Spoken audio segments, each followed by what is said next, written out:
mic is hot. The mic is hot. Welcome back, Wagoneers, to another exciting episode of the Wasted Wagons podcast. With us here, we have Sean, Russell, Patrick, Todd, and myself. I'm Travis, and we're going to bring you another exciting episode. We have a couple of things to talk on the agenda today. A few of us are fresh back from Oktoberfest. I know we introduced that on our previous pod. Does anybody want to start with that as far as the time they had? I had a great time. I did. I can share a fair experience. Oktoberfest is great. They always have a ton of fantastic beers and really good, good German food. German food's typically kind of bland, and I love me some bratwurst, so I had a braten with pretzel bun. The first year we ever went to Oktoberfest and actually got food, it was actually when it was at Rivertown, and they did actually have something that I actually enjoyed. It was and it doesn't really sound too appealing, but it was God. It was a meatloaf that was wrapped in cabbage, and I haven't seen it on the Oktoberfest menu since. You got it for it. You got it at the hot plate section, or was it at a booth? No, it was the hot plate section. Hot plates that last year it had to be. So now it's 3 Oktoberfests ago. Because last year they were out. It was the first night. I usually get in line and I get the plate with the schnitzel, two sausage choices, which is usually like knockwurst and something worse. I usually stay away from the Weisswurst. Maybe. I stay away from bratwurst because everybody had the bratwurst. And then the two helpings of like the garlic potatoes or whatever. And that's like I'd go there and get that as a drive-through and then take it away. But last year they were out. That's what knockwurst is. And what is it? It's called like Frau Kuchen or something. Oh, Flammenkuchen. Yeah, I was going to speak to that. I did get a whole pizza. And I felt like a champ that sitting there with it's kind of a flat pizza. I love that pizza. It's nothing special. It's like cheese onions and maybe like some sour. There's some other like white kind of sauce on it. Yeah, but it's like an Alfredo pizza. Yeah, it's delicious. It almost reminds me of that pizza that you get at CC's. That's just like all the Alfredo pizza. Yeah, it's Alfredo pizza. The only reason I go to CC. But it is the best that they have there. I do like the buffalo pizza and the other one. They had that other one. It's like not hamburger. It's like barbecue pizza or something. The little square chunks of chicken on them. Okay, now we're talking about CC. We're kind of steering on topic, talking about something really good. We went from Germany to fake Italian. I'm glad you brought up CC's though. Have you seen the new pizza that they have? No. I believe it's Eggo. It's chicken and waffle pizza. Look, I'm not gonna lie. I think it looks pretty good, but I'm sure it tastes pretty terrible. There's only one way to find out, Russell. I'm down to go. And I am on board. Chicken good, waffles great. CC's chicken waffle pizza, Topra. Here's the thing. It's probably going to be shit. Here's the thing. If the syrup is worth a damn, then it'll probably make the pizza okay. We'll bring our own maple syrup. You know what? Let's bring some hot honey while we're at it, too. Good idea. Yeah. I'm on board for this. Let's just get like a satchel on like... It'll be the dispenser. Yeah. Like a men's like tool bag of just like sauces and such to go with it. Our own barbecue sauce, hot harissa, fucking hot honey. Why not? Homemade Alfredo. Good job talking about Oktoberfest, guys. I mean, you want to keep jumping countries. Shio magazine has a really good fried chicken hummus, and it's got drizzle on it. Anyway. Where are we at now? Shai's actually pretty good. That's Israeli. Yeah. It's not Greek. That's Elon Shai's place. All right, well, I'll put this conversation back on track. I ended up having 3, pretty large beers based on with the souvenir cup that we bring back pretty much every year. I decided to go with 3 separate ones. Some people like to stick with the same one when they get their refill, but I actually started. I asked the bartender, what was his favorite on the menu, and I don't remember the name of it, but I'm actually looking at the menu right now, and I'm guessing it was the Hacker Shore Oktoberfest, Hacker Shore, HACKER-PSCHOOORR, that Oktoberfest brand. Can you use that in a sentence, please? Absolutely not. But that one to me was okay. The guy recommended it. It was decent. And then I followed that up with one of my go-tos, which was the Polana Oktoberfest. and then ended with the suggestion from you guys that we had, I think, on the previous pod when we asked what was your favorite ones that they had over there, and I got me a Kostritzer, which was also very good. I had 2 liters of that because that is some of my favorite beer. I didn't go this year, obviously, but I usually start with a nice Spaten lager, but then I usually get the Kostritzer, and it's so good. It's good. It's good. That's good. It's good. I mean, what is it like? Is it like more of a black lager? It's a short, it's a black lager, essentially. I am upset they stopped carrying one of my other favorite beers, which is another Spaten, the Spaten Optimator. Yes. Oh, I remember that. That beer is fucking phenomenal. I forgot about that guy, man. Shout out to my buddy Kenny. He actually got me that Spaten license check plate that out. over there. Yeah, look at that Francis kind of logo on there. Since we're talking about Spaten Optimator, do you know who used to have Spaten Optimator on tap? Lagers. Lagers Yeah. on vets. Yep. Rest in peace, Lagers. Fuck you, Shake Shack. Shake Shack's terrible. It does not do lagers. I believe somebody had Shake Shack on their overrated list. Was it Mike? It was probably Mike. Mike, but then I think if you ever ask Mike if he actually ate there, he'll probably say no. He just put it on there because they screwed lagers. So Right. I was gonna say I've still never gone, so here or anywhere that I've seen one. Bring your checkbook. So tangent to Oktoberfest. Mike, what did you think of Oktoberfest? You were with us. Oh, very good. I'm sorry. Russell. No, you're good. I was just going to bring up, not related to Oktoberfest, but I'm losing my train of thought, sorry. Beer garden. We went and ate there the other day. Bratzjal. So I think we've sent y'all pictures before, but if you haven't eaten at Bratzjal, please go check it out. I would love to go there. Fantastic little small, I'll quote this, but hidden little beer garden that does bratwurst and German beers behind Pizza Delicious.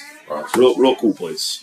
Yep. I've heard from a few people that it's a really good place. So yeah, I think that would definitely be somewhere on my to-do list as far as restaurants to try. I forgot to mention I had Chicago dog at that dog recently. That dog. And it brought back some memories, even though it was like $12. I'm sure overpriced, but it was like just the fact that I could get a Chicago dog with the pickles and the tomatoes and little peppers and all that shit on it. It was like, wow, I haven't tasted this in years. You were on Ferret or Oh, no, magazine. But I know we mentioned this off air. We had a really good time. Actually, Russell got to meet up with one of his old high school wrestling buddies, at Oktoberfest. Complete sarcasm is actually a fellow dad whose son is in the same grade as fellow. I'll take care of it. Don't worry.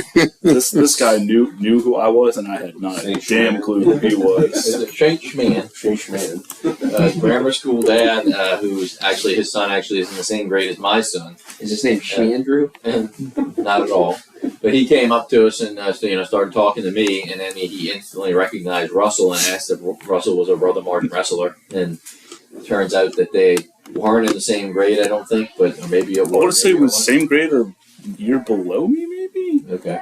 He kept on telling this story about how he either wanted to quit wrestling or like he couldn't wrestle for the day, and like the whole team jumped him, and he kept on saying, "Y'all are kicking the shit out of me." I'm like, what the fuck are you talking about?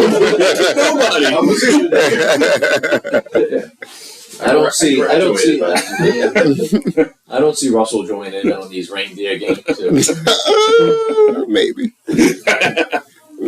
Unless it's a rival kickball team, maybe. Yeah, he definitely would. Yeah. He's about that life. But anyway, that was, neither know. But after Oktoberfest, we had a really good time over there. Heather and I were coerced by two gentlemen in this room to go. All right. Force is a strong word. Two gentlemen is also inaccurate. One asshole and one not so willing participant who's friends with his asshole. This was Russell's idea. Mm-hmm. Coerced us to go out after, since our son ended up sleeping by Mike's house. Mike, do you remember that? Tough crowd tonight. So we ended up going He's coming tomorrow. We went to the classy establishment Evangeline Lounge. The Vange. Speaking of Evangeline, I'll get to that later. Go ahead. No, it was a nice little experience. So we did got to hang out with two of our friends. I mean, Heather and I obviously haven't been out late in a long time, and ended up being a nice night. We probably partook in a little too much alcohol that night. We were all golden up until that point, or at least I was. And then we went to Vange. And, I thought, was there a specific point at Vange that things got kind of out of control? So there's 2 points for me, because I decided it would have been a good idea to order shots for everybody. And I did. I ordered orange teas, which was just a green tea. So you got like sour mix, peach schnapps, and orange Jameson. Oh, okay. Yeah, And, I thought it was just straight orange. Yeah, no. It was like a mixed shot, which is a real easy shot, pretty tasty, not too potent, not too harmful to already drunken us. But then somebody had the great idea of ordering some, was it Russell 10 year? They ordered shots. So I figured since Russell decided to be nice enough to buy a round of shots for the group, I decided I'd pay the group back by also ordering a round of shots. And I saw a Russell's bourbon sitting on there. I said, what better shot to buy than the one with the name of the guy who bought us the first round? Isn't that like $50 bottle or total I've seen? Like There's some that are like 35 to 50. It was kind of an overpriced shot, and it definitely did the deed. $11 for them. I think it all went downhill drastically after that for everybody. Everything was good until about 3-4 minutes after the shot, and then I was like, I could feel like my body temperature start to rise, and like my right eye get a little lazy and like heavy, and I'm like, ruh-roh. Like, we gotta go soon because I don't think I'm going to throw up, but the rest of it's not good. As a matter of fact, I think it was Patrick that decided to call the night and said, "Hey, I gotta get home." And we were shortly after, or at the same time. But anyway, it was a good night. Always a good time at Oktoberfest. Wouldn't suggest following it up with shots afterwards, but made for a good time. Does anybody else have anything to add on Oktoberfest before we move on? Yeah, what y'all doing on Saturday? I'm going back. I'll probably be prepping for tomorrow's Halloween party. Saturday when? Tomorrow, yeah, during the day. Yeah. I'll be in Rivertown at a birthday party, some pottery place from 12 to 2. My mom is trying to convince us to go to the dog costume show that's out in Kenner. Ain't happening. It's like something that SPCA puts on. We went last year. I do miss that. They haven't done them at the Deutsch House now. When it was in Rivertown, they had the wiener dog races. Yeah, they haven't done that in a while. Because I remember I had pictures of it. It says 2013 on my little timestamp on my picture. And yeah, we saying that my mom didn't have a dog at the time. And we would have entered one, like the dog Nate she has right now. We could easily enter him in a wiener dog race. But they don't do it no more. Yeah, the one thing I'll say about this SPCA dog costume contest, we went last year, and they do a bunch of raffle baskets. My mom is pretty careless with her money, and especially since my dad. Mom, if you're listening, and Marlena, if you're listening, you've actually always been careless with your money. But Can she get careless with them shrimp and merlotons though? Yeah, true. Mom, merlotons and crawfish pies. Yeah, Mom. Where are they, Marlena? The shrimp and merlotons. Fuck. But last year we did go to that, and she decides to get each kid. I'm talking about like all 4 grandkids, $20 worth of tickets to go stick in these raffle baskets, and they're just having a great time. But the problem is they're putting them in ones that they really don't even give a shit about. They're just saying, "Oh, it'll be fun if we win this." We actually ended up like winning. fucking gift basket like tampons, and they're like fucking putting that. Okay. But we did end up walking away with 2 of those raffle baskets, which was kind of weird. But I don't know if I'm going to be making it there this year. But guess we'll see. But I'll probably be prepping for the party tomorrow night. Yeah, I got a bunch of errands to run. I really would love to go to Oktoberfest. I like to go every year, but I got 2 clients tomorrow morning. I want to try and make it to the gym. We got to buy a new washer and dryer. I mean, as y'all have heard, while y'all were here before, that thing can kind of make some noise. The dryer's completely out. The washing machine just kind of Getting close to it. goes on a long ass pause every now and then. So you'll wake up in the morning and think it still has 15 minutes left on it. Speaking of, I'm glad I came over here because I didn't have water when I got home. There was big ass JP trucks, big trucks like on the side of my house, down the street, all lit up when I was walking out because it was getting dark, and obviously something must have broke because I went to rinse out my child's water bottle out of her lunch kit or whatever, and it was like, oh, we don't have water. Okay, let them leave it tonight. Well, since, moving on from Oktoberfest, Sean, you were not with us at Oktoberfest, and I believe you were tied up into a fall festival.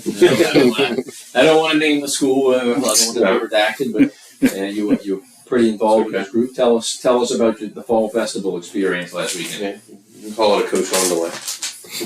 I mean, it's all nothing bad to say about it. So some publicity out there, but yeah, long hours, fun times. I mean, the first, let's see, what time? Friday, I left about 4 a.m.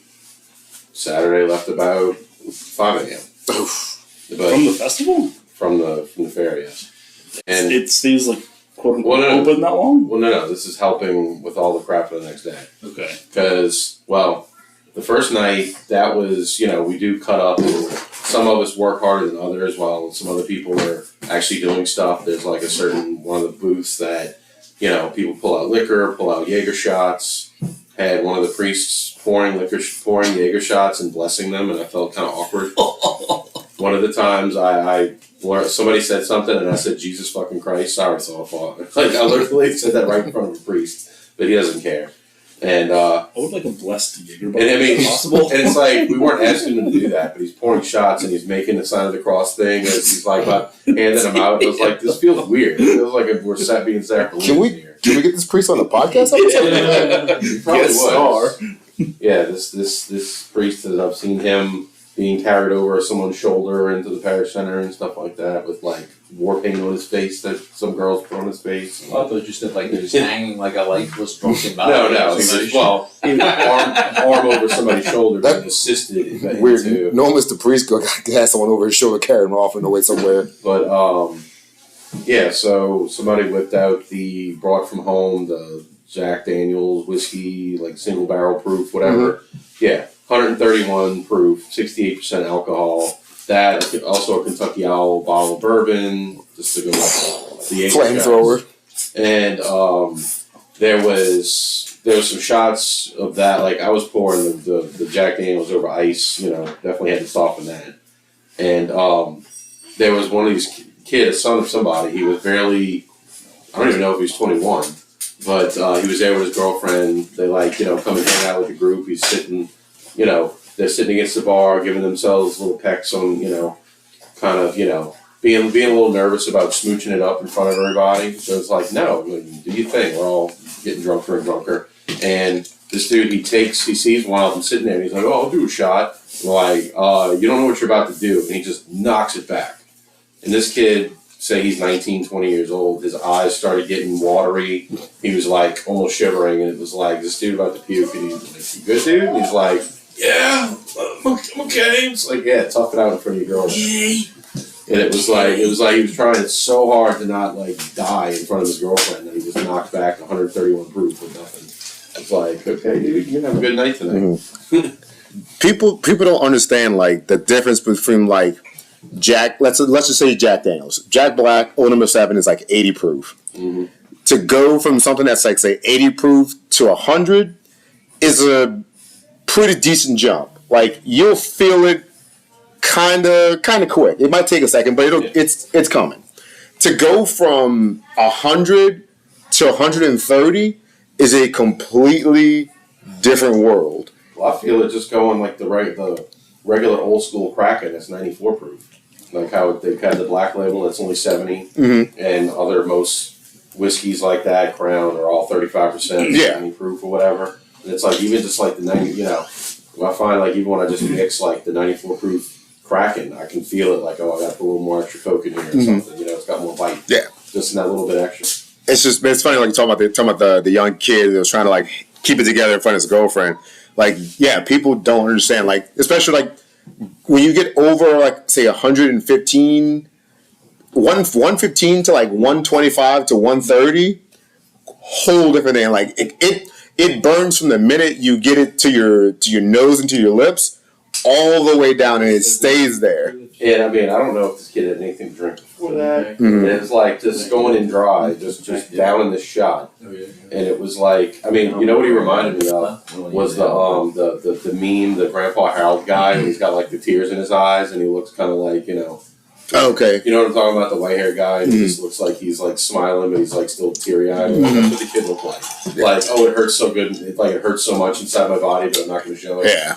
It hurts so bad. And then, yeah, I remember seeing him the next day or the day after, and I was making this sign at him. He's like, made his face out. Yeah, like, hell no. He probably made the mistake thinking like, oh, it's Jack Daniels. I've had that. Like, I've had a Jack and Coke before, not realizing it's one of the strongest ones they make. And the guy that brought it was like, while this kid's like, convulsing inside, probably. He's like, yeah, you feel it tingling in your asshole. And it's all cracking up. But, yeah, that night, I thought I was going to go home a little earlier than that, but then around like 2 a.m., get roped into when the numbers start dwindling and there's, somebody that still wants stuff to get done, you get pulled into things and it's like, before you know it, end up making the part of the sauce party. Spend 2 more hours making 10 gallons of sauce for all the pork plates. Some for that, the next day, some for Sunday morning. And then, Saturday's the big day when they cook a shit ton of pork. And it takes like 6 to 8 hours for all those butts. All them stuffed butts to get cooked. Like the butts. And I tapped out. It was like, I didn't even realize at 4 a.m. on Saturday, a whole other crew comes in, nice and well rested probably. They all showing up with coffee, and I'm still like, on the back end of my previous day. And they're showing up with coffee and ready to cook dirty rice and green beans and shit like that. And like, I gotta go home. I'm gonna die. Cooking bacon on a Blackstone and stuff. And was like, nope. Yeah, at least both days I got to sleep till like almost noon both days and get, refuel. But Sunday wasn't super late, but then Monday was there for 7 more hours doing fair cleanup. And I hadn't really done that before. That was my first time actually taking the day off. I did some work stuff in the beginning, but then I was there from like noon till 7 at night and doing my duty. If anything, it's, they feed you, there's food around, there's drinks around, there's always, it's camaraderie too. If you like the people you're around and doing that kind of stuff, it's, that's if anything, is that it's work parties are not really work parties if it's like more doing stuff while we're hanging out, I've probably come in on the tail end of this conversation, but I remember last week you saying that you didn't get home until like 4 a.m. Mm-hmm. Was there stuff that y'all were doing that late? Yeah. Or were y'all just sitting around shooting shit after? A little bit when the fair closes, like say around like 11 o'clock, 10 o'clock, whatever, is usually, and it's usually wanting to hang out and just do that. But then there's, people that are still walking around, picking things up, or moving this, or putting, and it's like there's always somebody that's like working too hard, making you feel like crap when you just want to hang out. And it's interesting at times. Like Sunday nights usually, like they usually like start dancing on the bar and stuff like that. We didn't actually roll it out and do that, but they let kids go up on the stage, and the last few songs of the band playing was like a big party like that. But then after that, maybe like within an hour after, like there was cops that were like telling people that had kids out there that, you should probably take your kids home because like apparently this cop told a couple that said, I'm not going to tell y'all can't drive home, but you have little kids here, you should take them home. And it was like, Because you noticed how drunk they were. It was like, the dad seemed kind of drunk, but the mom was like, I'm fucking fine. She's sitting there smoking a cigarette. It's a bold thing to tell Yeah, somebody. and it was like, wow, like, But the thing was, I think it's like the kids were young. I think we found out they were in like pre-K 4 or something like that, and people didn't really know them, so somebody must have said something. Yeah. But yeah, it's usually there's not drama like that really. But very long weekend, good weekend. A lot of food. I've heard good things about that fair. I've never been. Mm-hmm. Pork everywhere. Yeah. Oh, the hamburger booth. I worked the hamburger booth Sunday night after second line. And I didn't realize that the secret ingredient is they soak the burgers in French onion soup. Oh, no way. And That sounds delicious. Yeah, and actually, they're like kind of crappy cafeteria burgers, but it definitely jazzes them up a little bit. And I was like, because I'm actually making the burgers and putting them in the paper, all that, taking them out the thing, and I'm like, why are they so, like, there's no way these burgers are that juicy. And it's like, oh, they put, like, French onion soup in there that they're soaking in. It's like, that would make sense. It was like these, the cafeteria burgers that are cut kind of like in octagon-looking shapes or whatever. Yeah. It's like, wow, there's no way they're that juicy. So it's soy? Soy burgers soaked in that French onion I don't soup? know. Well, it's Tofu. Yeah, I mean they Man. definitely a little overpriced. So we were slinging those for like $6, and they were selling like crazy. So couldn't make them fast enough. People buying like 6 cheeseburgers at one time. Yeah, Jesus. Mm-hmm. I would just like to acknowledge the Killer Doug reference right there. We've dropped a couple of Killer Dog references on the show before. From, oh, wait, don't tell me. What's the name of the band? The Beats! The Beats! It's Monroe Yoder and, what's the drummer's name? I think Monroe Yoder is the lead singer. Is the singer. I don't remember the other guy's name. Wendy Nespot was the girl. I don't know what she played. Wow. Who the fuck? Oh, Chat Whitman. Whitman, yeah. That's what it is. The Chaz or Chap? Ooh, I don't I know. think it was Chap. Like chapped lips. Yeah, Like chapped Lipman. Yeah, that makes sense. Okay. You put 2 and 2 together on that one. Sounds like the Carmen Sandiego names, like Justin Case. Oh, yeah. Did y'all play the PC Carmen Sandiego game? I had the NES game that came with a book. It came like a little mini encyclopedia thing. I You used had to to look play. shit up in the book to help you solve clues in the game and stuff. Oh yeah, very innovative for NES back in the day. Well, it sounds like Sean had a lot of drinks, a lot of food. It sounds like Russell needs to make an appointment to go to the Couchon next year. Oh, Yeah. So that way he can taste some pork booty. I'm all about that booty, you know? I like pork So- butts and I cannot lie. Well, we talked about last weekend, 3 of us at this table were at Oktoberfest. Sean was at the Couchon. And Todd, where were you last weekend? Or the week leading up to last weekend? I was in Disney World enjoying the Food and Wine Festival. Like to tell us about that. And somebody mentioned where in the world is Carmen Sandiego. Oh wow. That was when he went on the hiatus from wrestling. Anyways, yeah, so I went to Disney World. It was just me and my wife. We were our anniversary is on May 30th, but we were too busy doing crap with Cannon's baseball team during that time to really celebrate our 15-year anniversary. I mean, 15 is a pretty big year. We wanted to kind of go out Just took a part of the notes. with a bang on it. So we went to a place that we both love, and that's Disney World. And as far as like the Food and Wine Festival is concerned, we've been there before while the Food and Wine Festival was going on, but we never really fully partook in it because my kids absolutely hate the World Showcase. Every time we get to the countries in Epcot, my kids are like, "Oh, this is so boring. Why can't we do something else?" So we just kind of rush through it. So we've been there. They don't even have sit down rides. The Maelstrom doesn't exist anymore. Not even that. They got Frozen, which is It's not as good. nowhere near as good. It is funny that, as a young child, Epcot sucks. And as you grow older, it's the best I love park. So I don't know how much I really wanted to talk about Disney because I had a whole like laundry list of topics to kind of talk about. Food and Wine Festival though is a really great experience. If you haven't really immersed yourself in it, you should. Because they have food at all the countries that are featured in the World Showcase, which is Canada, England, France, Japan, Morocco, USA, Germany, Italy, China, Norway, and Mexico. So it's 11, I believe. But they have booths set up from other countries as well. Like, we sent, y'all were saying I was an asshole for sending y'all the food and drinks that Jessica and I were having during the day. Wait, who says you were an asshole? This guy right here. Yeah, I also agree with him, so. Why is that? Because we were at work while he was on vacation. That's I fair. mean, I paid a lot of money to be there, so I mean, Sitting at my work desk. I feel like Yeah, you didn't have to rub it in. I'm sitting at my work desk doing work and I'm getting pictures of food and beer.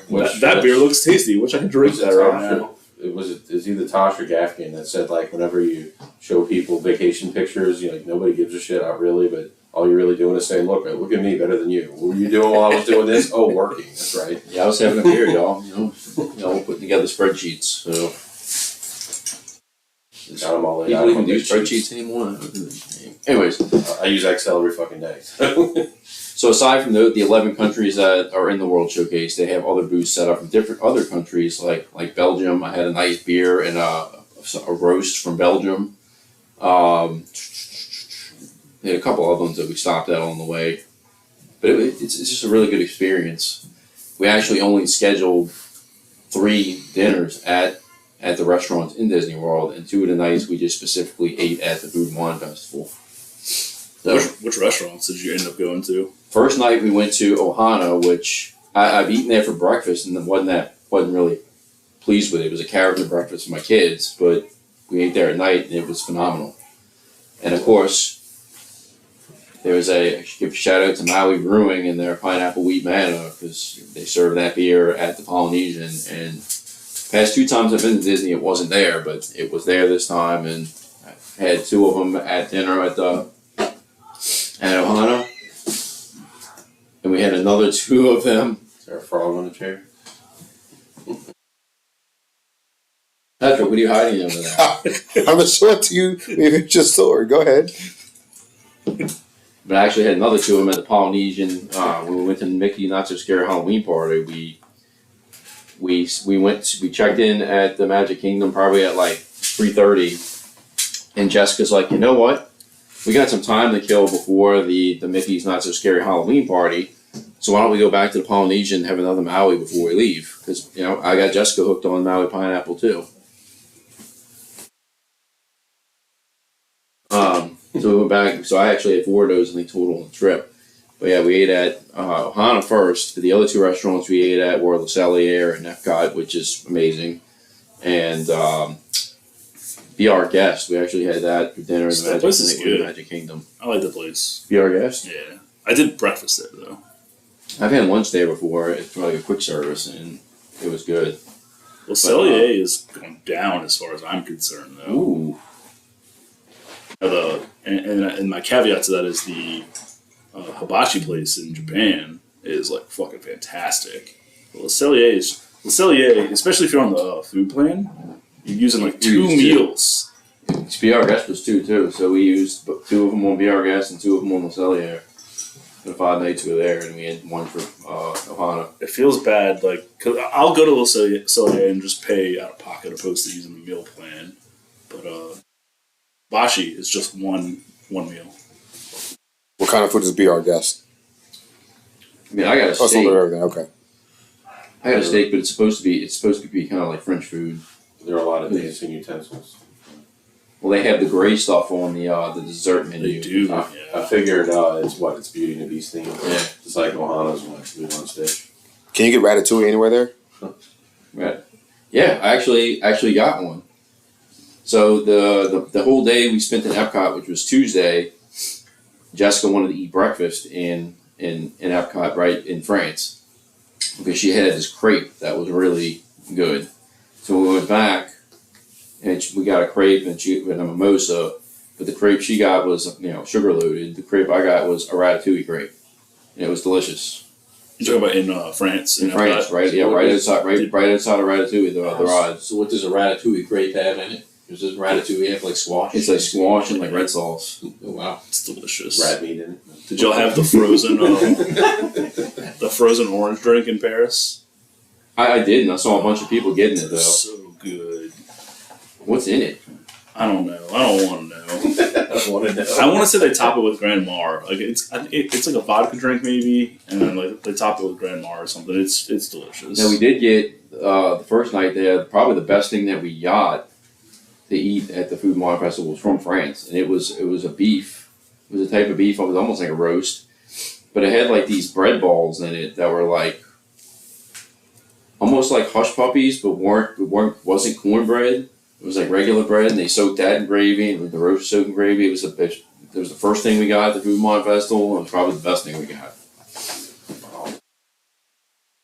Benoit balls. Chris Benoit? No, from Archer. Benoit balls.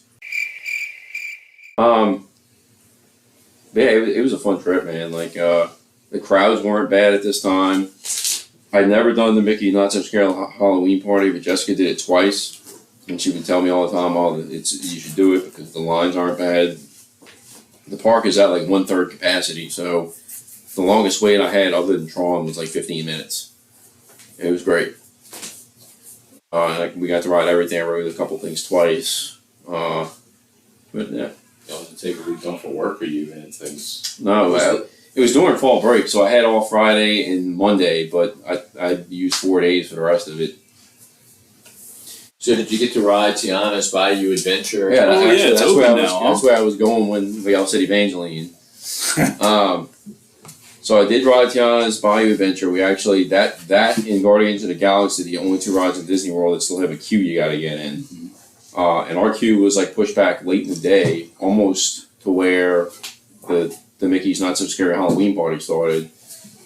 So we actually got to ride it. I mean, we got like right on it. But here's my thoughts on it. I felt like they did a good job with the animatronics, especially at the very end. You know, when everybody like in Splash Mountain when it was Zippity Doo Dah. Yeah. They were singing a song and they had like this nice New Orleans style mansion and all the characters were outside of it. I thought the animatronics were great. Is it still musically inclined? Like, is Yeah, it like they still got the songs and stuff. They still got like the frog section where they're spitting water. Yeah. They still got like the drops, the little mini drops that are in it that kind of throw you The off. route like never changed. No, the route never changed. The thing I really didn't like about it though was because in Splash Mountain, the whole thing is about the drop. It's about the laughing place. They're trying. Brer Rabbit is trying to get Brer Fox and Brer Bear to go up to the laughing place and get them to fall in the waterfall. There is nothing that they don't mention anything about the drop. So it just happens. It just kind of happens. It's not built up like it You're was. going up the thing and you got the old lady. I don't know what's the old lady's name. Hildegard. Hildegard. Pat doesn't know. He No, watched I it. take that back. He might. He does watch. Yeah, Disney no, movies, though. he likes that movie too. Hildegard. That's not it. I retract my statement. But So they got you remember how they used to have Davy Jones, like a little hologram? Well, you got like a hologram of her saying something as you're going up, but What are you talking about? fucking asshole. there's absolutely no lead up. Never seen it. You've never seen Princess and the What's Frog? this fucking asshole over here? No, It's a good movie. You should. It is a good movie. I heard. Well, Is the anyway, Princess Black? I heard it's racist. Tatiana? Yes. It's Tiana. Really? Tiana is well, black. Yeah. Tatiana was probably, Tatiana's probably Mexican I was or thinking- Brazilian. My child has. Anyway, I'm sorry. Tiana is black. Yes. I'm sorry. And so is the villain Dr. Facilier, who's probably So one Dr. of the best Facilier is a villains really cool villain. probably one of too. the best villains in Disney history. He's not in the ride, huh? I don't think he is. Oh, that Now sucks. you mention it, I don't think he He's is. not in the ride. Ray's not in the ride either. It's fucking criminal. I don't think he is.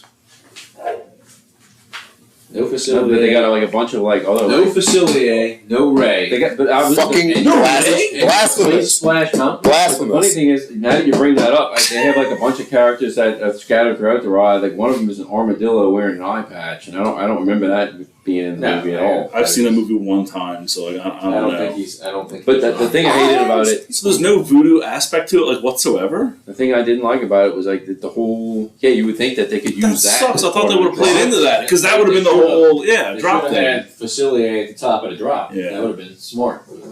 Yep. But it's just like they did with Frozen. Hans, main villain in that movie, not in the ride at all. The one part of the ride that Hans is on, as you're walking in, right to your left, he's in the newspaper, getting shoved in the horse shit. Mm-hmm. But other than that, he's not on the ride at all. Main villain.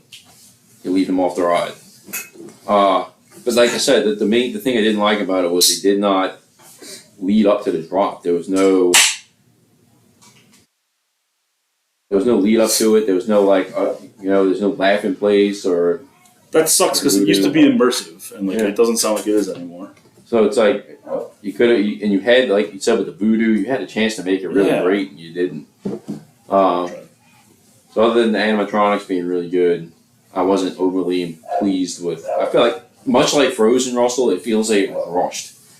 Frozen definitely seemed. I felt like Frozen was extremely rushed just to have a Frozen ride out there. Just So to get it. let's close Maelstrom. Oh yeah, Frozen. Where did Frozen take place? I don't know. Arendelle. Yeah, it looks Scandinavian. Let's put it in there. It's a girl buys some pink shit. Those are knocked off. But yeah. Did you go on the new Great Movie Ride? Yeah. Man, I'm so disappointed. That may have been Great movie ride. That may have been the doesn't longest exist wait anymore. that we did outside of Tron. Tron actually probably was actually longer than Tron. Tron was supposed to be a 45-minute wait. It probably wasn't. But that wait was a long time. It was probably close to an hour. Yeah, I'll never ride that ride again. Every time I go on it, the ride itself is not bad, but it's just the Great Movie Ride was. It was so much better.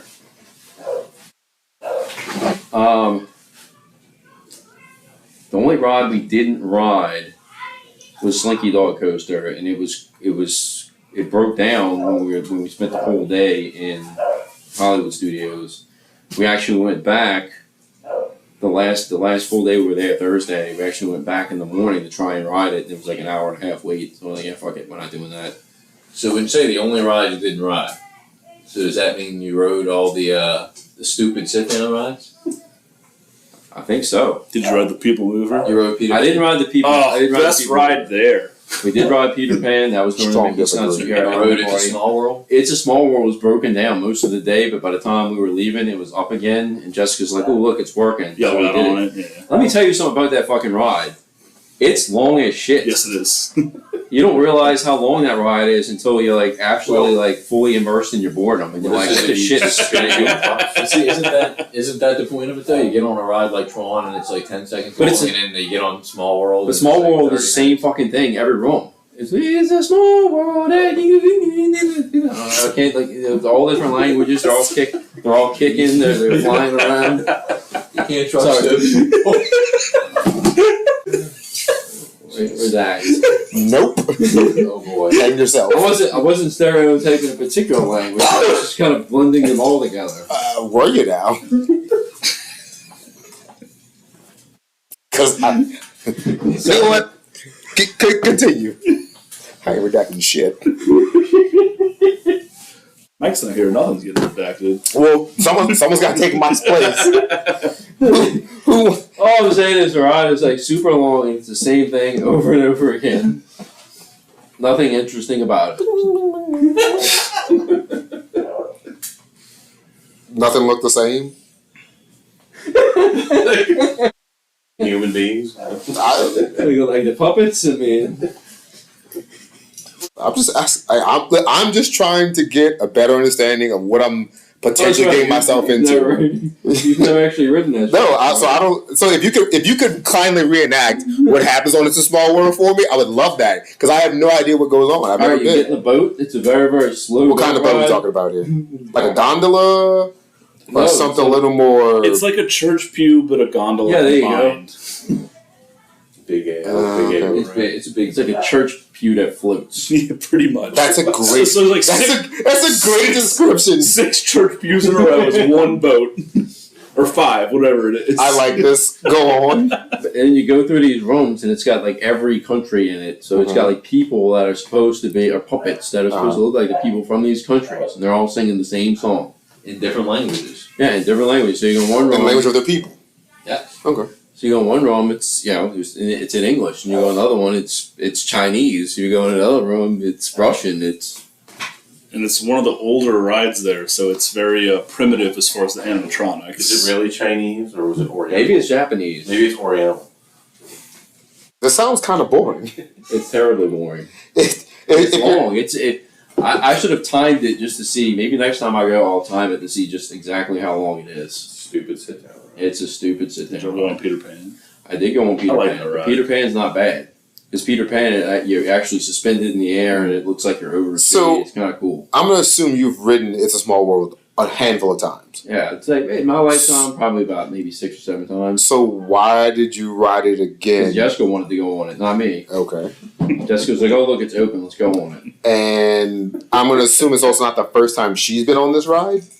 No, but Jessica doesn't like big rides. Like Jessica, I was glad Oh, yeah? that Does Expedition she not? Everest had Does she not? a single rider because I could. So she didn't go on that with you? Don't like big rides, eh? Like she went on. I knew that's where he was going. She went on Guardians of the Galaxy with me, and she was acting like I was a total piece of shit for making her go on that. So. Did she do Flight of Passage? Yeah, she does Flight of Passage. She just doesn't like roller coasters and stuff, or Tower of Terror or anything like that. So she doesn't like fun, is what you're saying? Oh, wow. Well, dude, we went to Dollywood for Camden's baseball trip, and ain't nobody going on those roller coasters. It was me and one of the kids that was on Camden's team who I coached in football too. All the other people were sitting that shit out.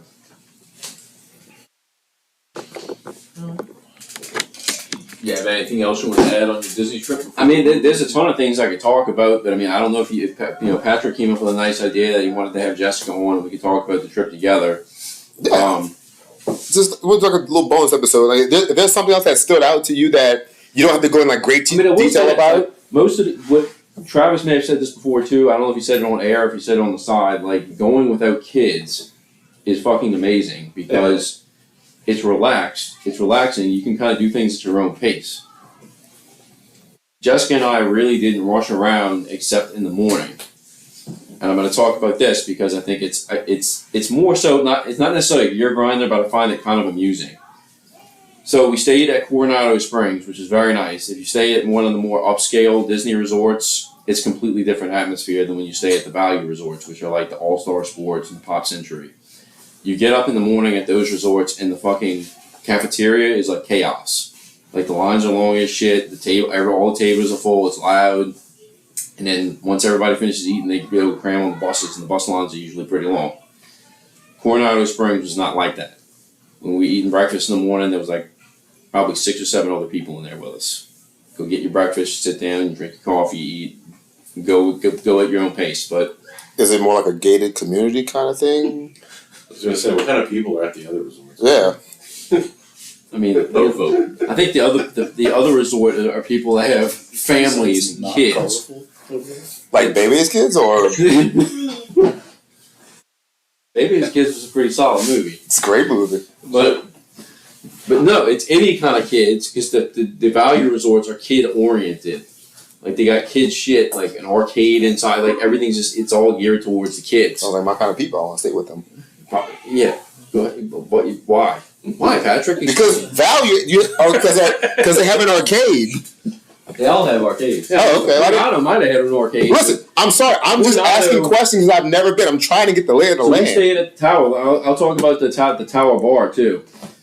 So we stayed in the tower at Coronado Springs, and it's like the high rise, and they have like 2 other different complexes on the property, maybe 3 other different kinds and different names. But they have a big lagoon in the middle. They have a bar on the water called like the 3 Rivers Bar, which we tried to go to, but it was we had 30-minute wait, so we went upstairs to the I can't remember the name of the bar at the top of the hotel, but it was nice. Coon Lagoon. The Coon Lagoon? The Coon Lagoon. That made me lose my thought. I was like, okay, so I'm going to get to the hotel bar in a minute. But, so the difference is it's not crowded. You kind of go at the bus when you want to. You don't have to rush in the food court. It's not packed. So we get to the bus. We're still going to the park super early, though. So this is the only part of the trip I felt was rushed for us. Because we had to get there for what's called the rope drop. So what the rope drop is... You're acting like you really give a shit, though. No, I'm greatly intrigued by the rope drop. So the rope drop... Sounds like a noose, but go ahead.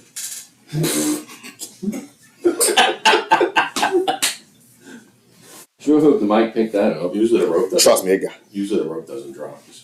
So The bodies do. So the park opens at 9 o'clock, The right? bodies hit the. Go ahead. The park opens at... Rosa! The park opens at 9 o'clock. If you're staying on the grounds, though, you get to get in at 8:30. So that's the rope drop. When 8:30 hits, you drop the rope and you can fucking run in. So we got to the park. I think every park except Magic Kingdom at 8:30 in the morning.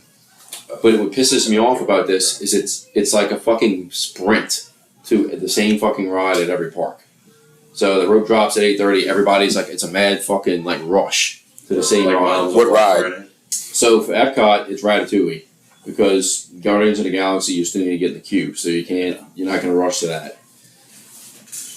Animal Kingdom, it's Pandora Flight of Passage. And then Hollywood Studios, since you don't need the queue for Rise of the Resistance anymore, it's Rise of the Resistance. So it's basically people that are bull rushing, and then I'm sitting here laughing as I'm doing this because you have some people who are actually full blown running, and you have other people who are doing the little speed walk thing.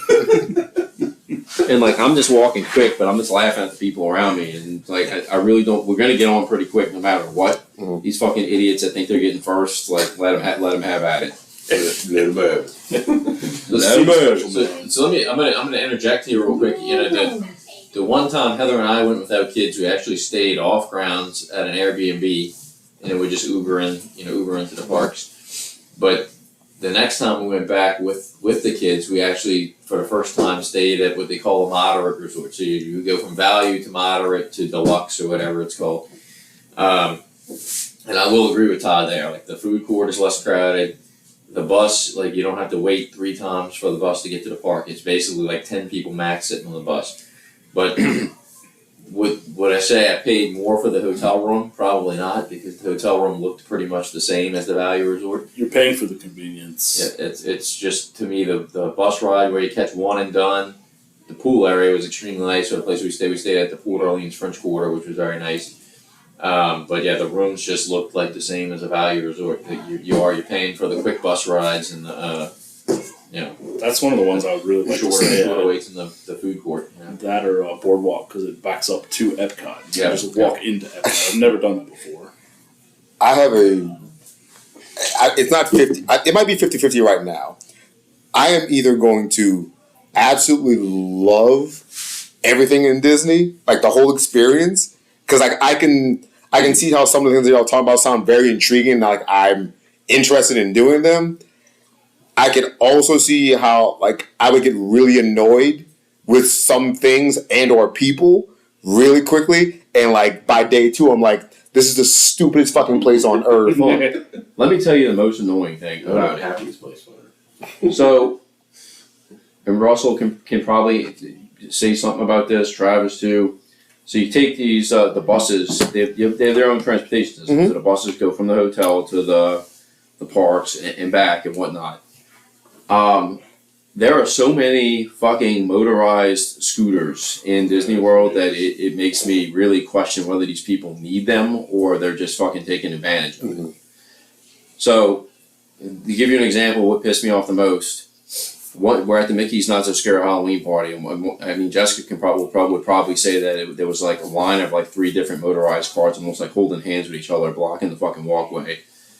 But what pissed me off is we're going back to our hotel. It's probably like 12:30 because the Mickey's Not So Scary Halloween party ends at midnight. It's probably like 12:30. There's like 5 people in front of us in line. Then 2 fucking motorized scooters, they're with each other, come up and they get to cut the line. Mm.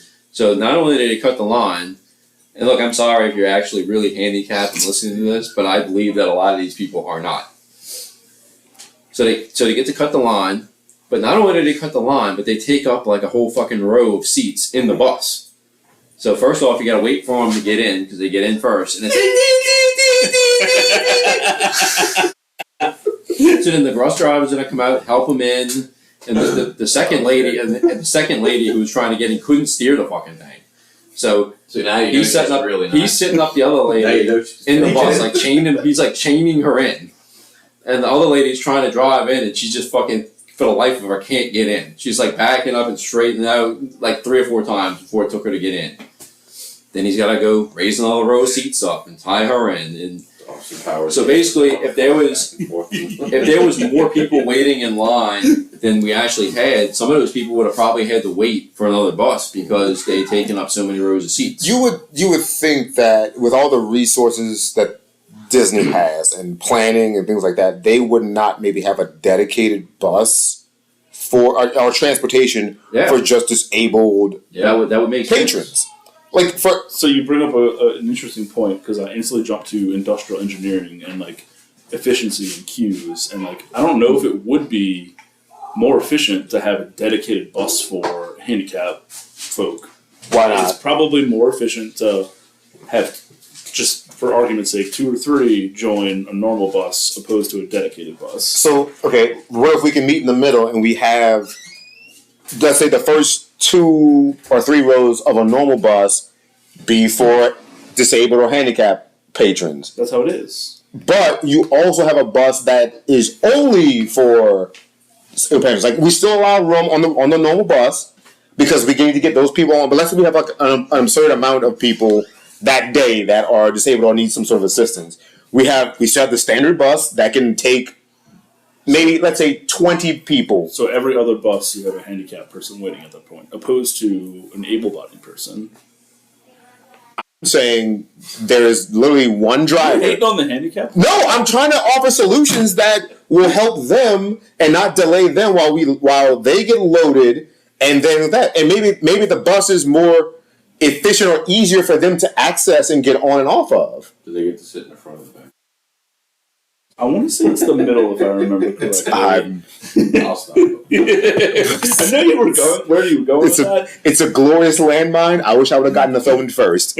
But All you can say depends on their skin color. Even if they're handicapped. redact. We're good, rabbit. But Is this the first redact? maybe we'll see. But I don't know. Like, I think about that a lot. Just maybe if, like, okay, we still have a couple rows on the normal bus or the regular bus. What are you calling normal, Pat? That's what I'm trying to listen. I was about to make a joke earlier to hang my own self, and I was sitting there laughing, and I was like, Are the handicapped people not normal? because I'm gonna tell you, like, 5 minutes later.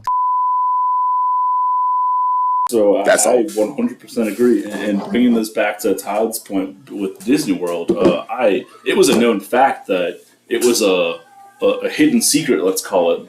You have somebody that's handicapped to get you to skip ahead of the lines, which they've done away with that now. They're starting to really cut down. They've cut down on that massively, but not the bus lines and stuff. Mm-hmm. So it's in the park on the rides. You don't get to skip stuff. Like, you got to wait just like everybody else. quality. Yeah, my sister-in-law had his anxiety and she doesn't like standing in line. So she actually, I think the last time was able to get people to cut the line with her. They don't that it doesn't fly anymore. I take anxiety medication. Jessica's like, "Oh, you should go get past 2 so we can sit in the line." It's like, I don't even think you can anymore. I don't even feel right doing that. Yeah. Though. It's like all these other people waiting, but I'm gonna skip just because I take anxiety pills. I mean, it's not really fair. Disney absolutely has, and I think they've taken it from Universal. You could. So back to the handicap bus situation. I'm sorry, I ruined your Black Panther. Sorry, Rosa got I don't me. remember what I was saying now. Rosa got me. Something about the lines and people like anxiety medicine and how you can't get buses. in the buses. I had something specific. I don't remember. It'll come to me later on. Was it racist? It was probably racist. Okay. Do share with the class. When it comes back, I'm your safe space. You can run everything through me, and I'll say it for you. I will be your human shield. Oh God, Tosh point out. I haven't seen this shit in so long. Yeah, the segment where you're like, is it racist?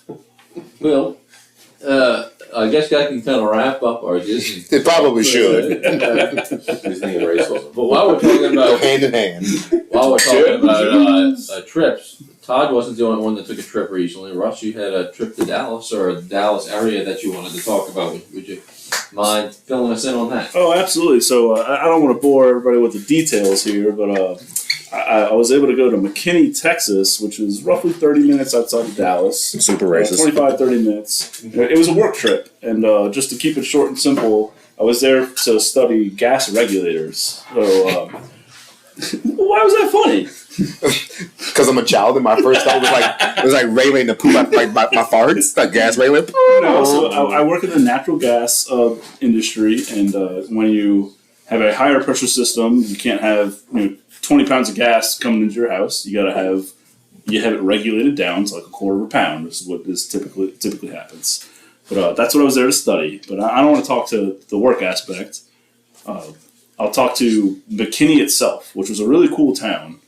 Again, 30 minutes outside of Dallas, and I think it was a lot smaller, say 5 years ago, but it's really blown up over the last couple of years. It's very stereotypical Texas, like concrete, new, giant subdivisions, giant mini malls, like everywhere. Not a ton of green space, but really cool areas. I went to this really interesting speakeasy that you had to know the password, which it was easy. You went on the Instagram page, you had to like the Instagram page, and you would get the daily password to enter this bar. But it was fun because you would show up on Main Street, and there'd be a guy sitting in a chair next to this old Coke machine, and you would give him the password, and then the Coke machine would open up to the bar, and then you would sit in there, and it was like very Prohibition-esque style, like you could order a bunch of whiskey and stuff. It was really fun town to be in. So did you have any good whiskey while you were there? I did. So it wasn't a speakeasy, but there was an Irish bar called Celt, and they had a special that like after 10 o'clock or something, anything over $10 was half off. Nice. So I tried the Glenlivet, was it the 16? I know I sent it to you. Yeah, 16 year.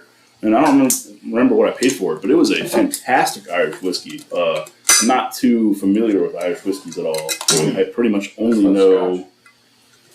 No, was it Scotch? Scotch. Well, it's usually Scotch. Glenlivet is a Scotch whiskey. Scotch. Yeah. It's still a whiskey though. Scotch. It's got Here it goes down Scotch. to my belly. It was fucking delicious. Scotty with regardless. Scotchy I was face. going to say, because I have that 12 box that's been in my liquor cabinet forever. I've never had the 16 year. I haven't had too much Scotch in general. Scotch to me used to taste like wet cardboard. I definitely have a more refined taste now, and I can appreciate some of it. I think I didn't order any of the Green Spot stuff, but shout out to Red Spot, which is a fantastic Scotch whiskey as well. No, it also just made me think of something. They say he had a great whiskey at an Irish bar.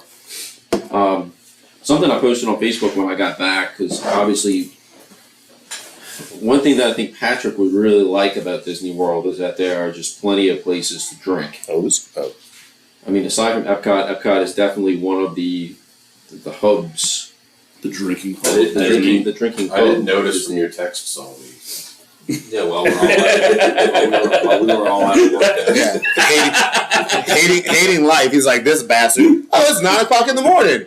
Here's a beer. Here's this. Here's another beer. But aside from Epcot, I mean, there are definitely some good places to drink in Epcot. But I have two staples that I like to go to and one of them I just kind of discovered it not this time, but the last time I was there. In Disney Springs, there was an Irish pub called Raglan Road.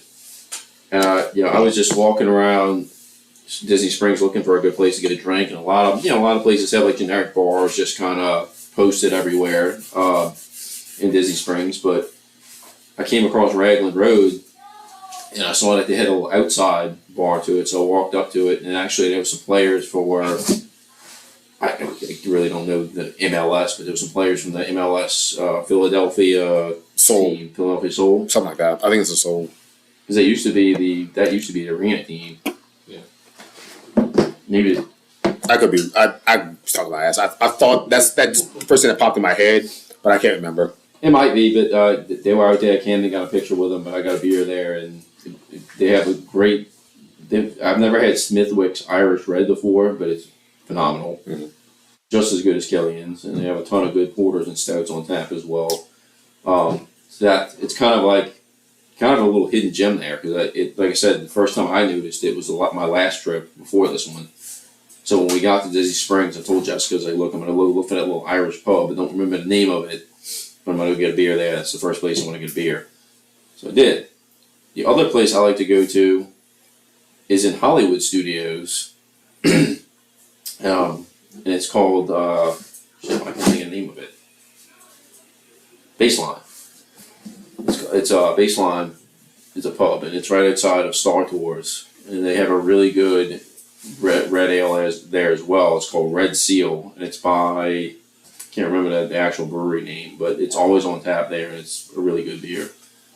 So again, that second time we went there, the Thursday morning when we were trying to ride the Slinky Dog coaster again, I made it a point to get another one of those beers before I left. When you tried to ride the Slinky Dog coaster, Mhm. like the Slinky Dog itself. Yes. Okay. It's a roller coaster that's like Slinky Dog. So it almost looks like the roller coaster that's in The City Ladybug. Park, but it moves a hell of a lot faster. It's a little bit longer and a lot faster. It's a good ride.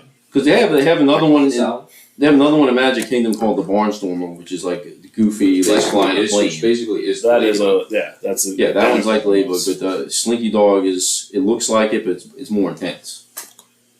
It's a pretty cool ride. Yeah, it's not like Everest or Tron or Rock and Roller Coaster, right? It's meant for like little kids. But it's a more intense, Smaller coaster. smaller roller coaster. Do y'all go on all the roller coasters when you can? Yeah. It's not those stupid sit Oh, down. Yeah, rides. Because I didn't go on any, but when I went to I've been to Hershey twice now. Baseline and Rags Road are my two go-to Yeah. spots. I mean, so What is it? The Hershey Chocolate World thing, whatever. The Hershey Park has like 16 roller coasters on site, and I just saw a reel. I didn't get a chance to go on any of them, but I saw a reel that like one of them goes to like 0 to 72 in 2 seconds. It's like it takes off and like you're behind. there was one that we went on and this one probably may have been the reason why Grayson wouldn't ride anymore with me, but the first one we went on when we were in Dollywood was called the Lightning Rod, and it was a wooden coaster. So I'm like, all right, I like wooden coasters. Nothing scary or intimidating about them. It was the fastest fucking roller coaster I've ever been on. I think the thing goes up to like 73. Damn. Was it a wooden steel combo or was it like all wooden? It had to be a wooden steel combo because I know, like, back when, the thing moved. Sorry, Jazzland was open. The Zephyr was a wooden type, but it was like steel reinforced. Yep. Yeah, the Zephyr was It was a tribute to the old Zephyr. I wanted Palm String. Speaking of, I haven't finished it, but I started watching that documentary like close before the It storm. was good. About Jazzland and all that. Yeah, interesting so far. I mean, I put it on after Thursday Night Football and I started watching it. Of course, I fell asleep, not because it was boring, just because it was late. Wouldn't mind walking through Jazzland right now, being closed. Y'all have seen all the pictures of the guy? Yeah, those are some cool pictures. It's Boy, shit knock by it down. homeless man. That could be any street corner in New Orleans. Very true. Yeah. Or anywhere on Jordan Road. Yeah, you could just have them spit on the window. You know. So, Russell, it sounds like you enjoyed your time in McKinney, Texas. So before we close out on this though, like this, particularly you two, do y'all have like a favorite drinking spot in Disney World? I learned. It's Epcot in general because it's just like game on in Epcot. I always start off in Mexico. It's right there. Directly, you walk down right past the golf ball and you hit whatever the showcase and you go left and Mexico's right there. I mean, the border's open. I really. Texas Lights, what? I really think the no-brainer answer here is Germany and Epcot, but then, also Canada has some good beers over there. Norway actually has some really good beers. Yeah, they do. So, this time they didn't though. They only had 2 beers on tap, and one of them was I think was a seltzer, and the other one was but it was like a pilsner. It wasn't. That's the one I like, the Pilsner in Norway. Yeah. I'm too much of a tequila fan to like settle upon like beer, so like I'm looking for margarita as soon as I get there. In Mexico. That's what I usually do. Start it off right, drink that tequila first. Yeah, so I think that So I'm getting fucked up. sounds like You gotta get to that level like as soon as possible and coast the rest of the day. Okay. so it sounds like Russell and I have the same opinion here. Around the world in Epcot. Because when I made that Facebook post, like people were posting like some ones I'd never heard of. Like apparently there's like a really popular one that's in the Grand Floridian that a lot of people like, so like Emerald Rose or something like that. So there's a super nice steakhouse in the the Contemporary, I think. There's a bunch of places outside the parks to go drink for sure, but I haven't been to many of them. And I know somebody mentioned one of those 2 places in the Wilderness Lodge, and we had done a character dinner at the Wilderness Lodge, but before the dinner started, of course, we had to wait, so we stopped at one of the bars there. They also had Moosehead on tap. Wouldn't mind going back there, wouldn't mind trying the one at the Grand Floridian. Apparently there's a place in the Polynesian that's not the one that I get the Maui at, but a place called Trader Sam's, which I'm assuming is based off the dude that with the heads on Jungle Cruise. Maybe. But it's supposed to be more of like an atmosphere place. The cantina is actually really nice as well. Bogus? Wait, what's that? Oga's Cantina? Is that what it's called? I just know it as Cantina. The Star Wars one? Yeah. Yeah. I've only been there one time. Is the last time I went. We made our reservations, and we had a fucking blast. Was it expensive? Yes, but it was well worth it. It's immersive. It's just a fun experience. Yeah, we went there this time and we sat at a table with like a bunch of like college kids that looked like they could have been hippies. And then like a dad with looked like either his two daughters or a daughter and a friend. But Jessica and I got some kind of margarita. It was pink, some kind of pink margarita thing that we had. It's pretty good. I was in a group of like 6, and we ordered like everything you could possibly order, and we're all trying it. It was interesting. We even they had Jello shots, which were not traditional Jello shots. Mm-hmm. It came in a petri dish. It had boba in it. It was really interesting, but it was delicious. But as you know, I collect coasters, and I got like 3 more coasters. When I asked the guy sitting next to me with his daughters if he could have the coasters, he's like, "Oh, we can take these," and he's like, "Okay, I'm gonna take mine then." But then the college kids were like, "Yeah, we don't want them here, take them." So I was like, "All right, fuck them." I was like, "Do you think they're weird? Do you think they think I'm weird because I'm collecting those coasters?" And Jessica said, "Yeah, probably." Yes. They just think you're old. Yeah. That grandpa wants to take the coaster. That's have a cool boy. McKinney, Texas. So McKinney, Texas sounds like a good trip. I've been to a suburb outside of Dallas as well called Denton, Texas. That was not so nice. But Sean, you said you wanted to add something here. Yeah, because my work. I forget did I talk about my work trip to Mansfield, Louisiana? I don't think so. Yeah, because you said 30. You said 30 minutes, so it's 30 minutes south of Shreveport, past Natchitoches, and that's pretty much past civilization once you leave Natchitoches. And Mansfield, there's absolutely no reason to go there for any reason whatsoever. Did you stay at the Meriton Inn? I stayed at it was called Spark by Hilton. I don't know what it used to be, Inn? but I picked up that Hilton took it over and they fixed the place up. And almost stayed at the other hotel in the town, the Best Western. And the reason I stayed at the Hilton was because I was supposed to go on this trip with a female employee that backed out of the trip because of No, but she didn't want to stay in some motel, shitty hotel or whatever. So I was like, all right, I guess I'll book the Hilton one, whatever. And while I'm on the trip, they're like, "Oh yeah, Best Western, someone got shot there." And another person tells me, and it was a random act of. I was like, "Oh, so I have a chance. It wasn't a targeted thing." Saying the guy went in there, shot the woman behind the counter, and shot a guy in the lobby because he happened to be in the lobby. It was like, oh, that could have been me. Okay, cool. I was just chilling in the lobby, going to my room, and then some dude wants to rob a place, and I get shot because I'm just there. It's like, well, okay, I'm at the Spark by Hilton, so I'm across town, which is about 2 blocks walking distance from the other hotel. The Best Western is where you go to have your organs removed for the black market. So that would check out. But yeah, Barista. Mansfield, Louisiana, absolutely had nothing to do. Nothing. They had no touristy stuff to do there. No sightseeing, huh? Nope, they had a grocery store, a McDonald's, and a Sonic, and some Asian restaurant, buffet place that didn't seem open. If y'all ever want to do an episode, if y'all ever want to do an episode on shitty backwoods hole in the wall places you've been to in this country, I got some doozies in the South for you, especially in southern Florida or southern Alabama and Georgia. Some absolute winners. The places I was there because I had to visit 4 different sites, meaning. It's all pipeline, pumping stations, whatever. It's all middle of nowhere. A lot of back roads with a lot of log trucks chopping down trees. You see logs put on trucks everywhere. And the other cities that, dots on the map that I had to visit, Mansfield was in the middle of all this, probably the most civilized area. I had to go to, we kept in the office, we still call it Kichi. But when I get out there, it's spelled Keat or Chi or whatever. Sometimes there's a T, sometimes there's an E on the end. I don't know why. There's multiple ways to spell the name of the city.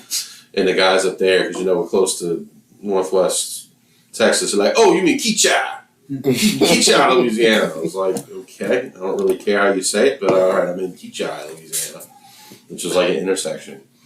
That and Pleasant Hill, Louisiana, Picnickville, and Pelican. There's a city in Louisiana named Pelican. I'm like, Pelican? Yeah. Pelican. Pelicanized. In Pleasant Hill, it was one of these, where I wanted to go take a break for lunch. I'm just like, where's a Subway? Oh, a Subway's 25 minutes away. That's how in the middle of nowhere I am. You're doing banjos in the background at all times. You Deliverance. Go look up Holly Springs, Mississippi. But Wow, yeah, back off. it was hard to believe that I was in the same state that I live in. Like, I'm in Louisiana. I feel like I'm in There's a whole new world, huh? Yeah, it's like in the middle of fucking nowhere. Don't you dare close your eyes. And very random is that if people were wearing sports shit, you'd see every other person would either be wearing Cowboys or Saints because it's all, they don't know what to So it's further west? Yeah, well, it's like 30 minutes south of Shreveport. Okay, that's right. Yeah. That's what she said. Those bitches claim Dallas. Yep. I'm familiar with the surrounding area from going to Louisiana Tech. Yeah, not quite. Yeah, I'm not looking forward to whenever they open or start to build the Total Wine in Shreveport. As not. Ooh, you're gonna have to go up there. Eventually, yes. It was supposed to be next year. They may have pushed it back to 26, but it's still possibly on the cards. Sounds like Patrick may be staying at the Meriton Inn. I will stay in my car, At the or I'm gonna go up somewhere like the night before, stay somewhere kind of close, and then drive to Shreveport and make a one. I'll make a 1 day trip if I have to. Should we just say my last night I treated myself and I drove 30 minutes into Shreveport just to get Buffalo Wild Wings. There you go. And drove 30 minutes back. I'm just to go to Shreveport because I'd love to go back to Ruston to go mountain biking. Meriton Inn, if you're listening. Worst hospitality on the planet. I'm sure they're listening. Disgusting rooms, roaches, and we had to still pay the pet fee. Bed bugs. Stayed there. I don't know if it was bed bugs. We didn't even check. There was definitely roaches. We didn't want to know. So look, I'll jump into the next segment here. You know, my wife's 40th birthday is tomorrow. We're doing a Halloween party at our house. Just wanted to take the time to thank all you guys for showing up on Sunday to the surprise party. We shout out to Second Line Brewing. I think did a phenomenal job.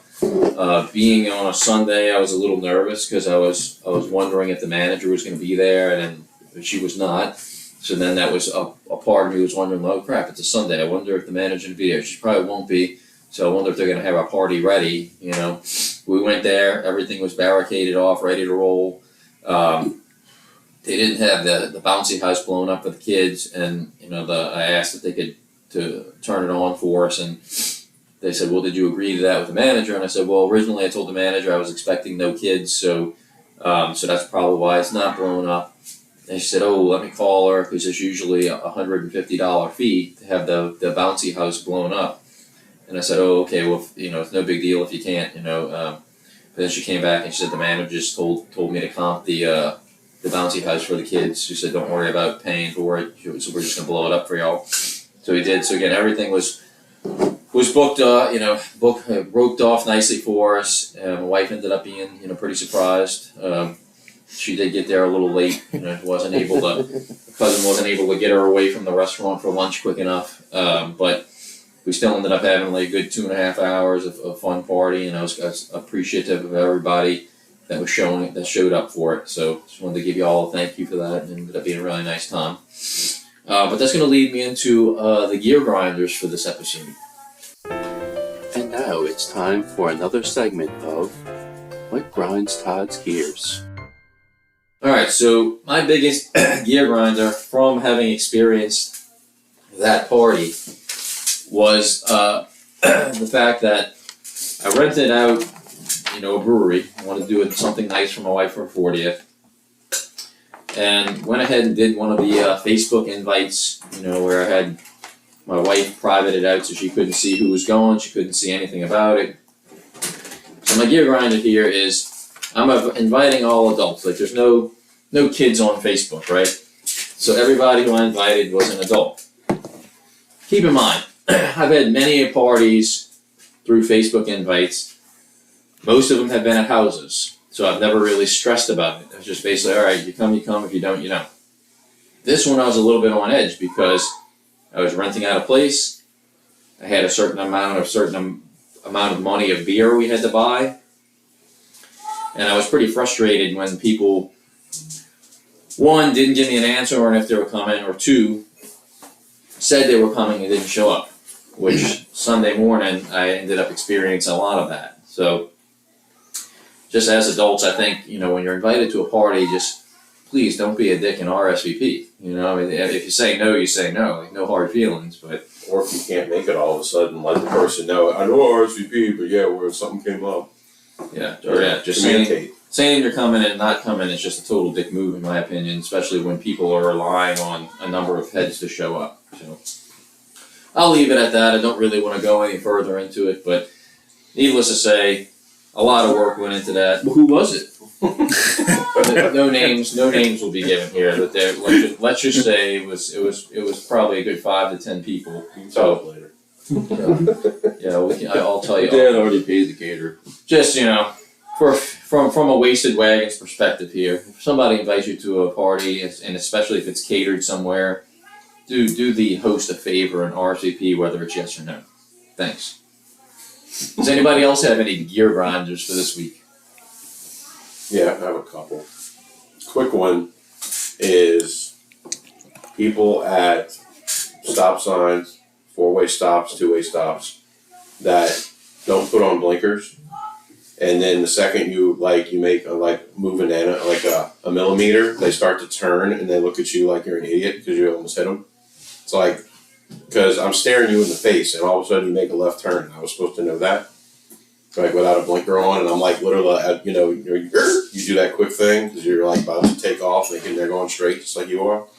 And that famously happens on my street, 27th and Danny Park right there. The people that come off a clearing, they're always like 100 miles an hour. They're always turning towards Chick-fil-A or turning towards a service road. And it's like, I could count how many times, like numerous times, that people that I know by now that it's like, they don't have a blinker on. Like I just sit there and let them go, regardless of like if I got there way before them, because I know they're going to turn. It's just like knowing the territory, and nobody uses blinkers.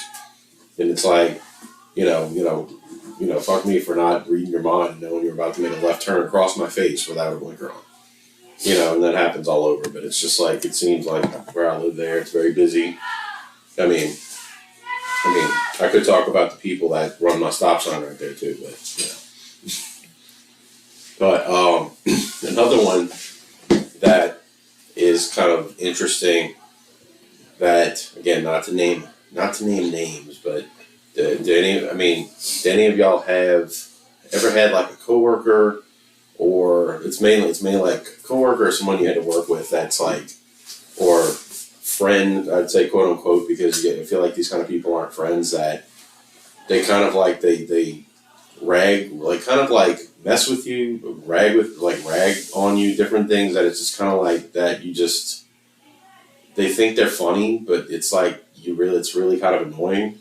Like people that like to scare you for no reason, or they're genuinely chummier than they should be with you. Like they think they're way cooler with you than you think they are. Yeah. And they want to get a little more personal with like their jokes or whatever like that. The kind of person that'll just come up behind you, or like I'm sitting, close. How do you know this guy? Close our office doors. I think we all know somebody that used to be like that. Somebody that we used to know. Well, I'm not to name a name, but I'm sure y'all can pick somebody out of our yearbook that was like that would run up behind people and yell really loud and try to scare them, and be like, what the fuck was that for? And mostly leave people like confused and like, does this dude think he's funny? Like, I don't understand. And it's... We can discuss that off air. I think I might know who you're talking about. Yeah, I'm sure, name that person and you'd find it in the yearbook.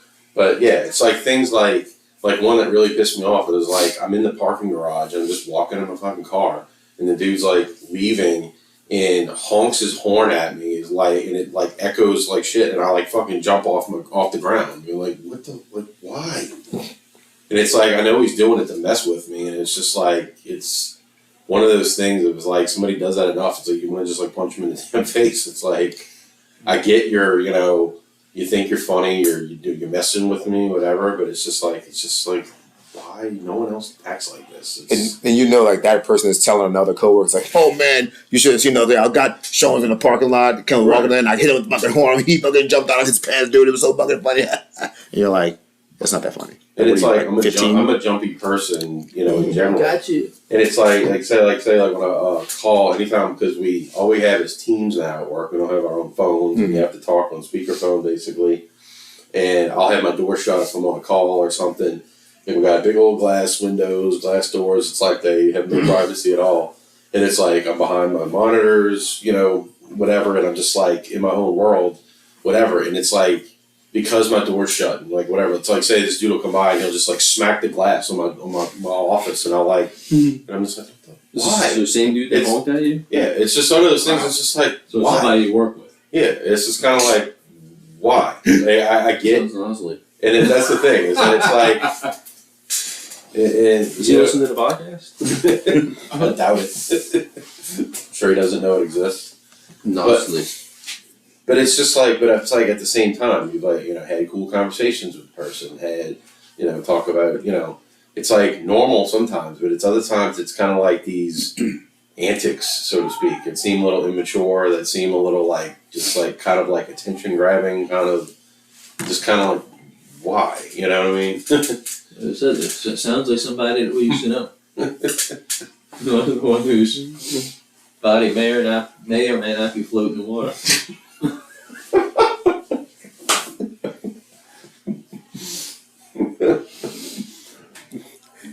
Anyway, Wow. But yes, he does sound like a nozzle. Yeah, like it sounds very similar to like a story like of this same gentleman that I used to work with who tried to say that somebody gave me a bundt cake for Christmas and he took it off my desk and ate it and had me believing that that really happened for like a year. So he's like, oh no, I was messing with you.